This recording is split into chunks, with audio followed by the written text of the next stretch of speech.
लिहायला विसरू नका. कात्यायनी देवी, जिलाच काली, शाकंभरी, चंडिका असं देखील म्हटलं जातं.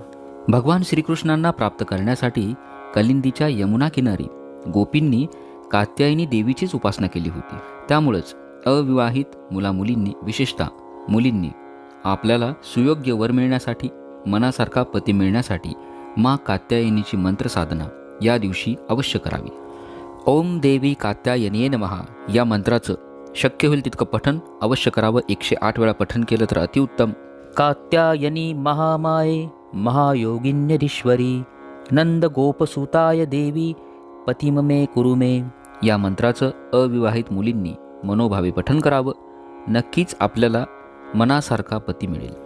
कात्यायनी देवीची जर मंत्रसाधना केली, धर्म, अर्थ, काम, मोक्ष या सर्वांचीच प्राप्ती होते. देवीची उत्पत्ती कशी झाली ते बघूया. कत नावाचे ऋषी यांचा मुलगा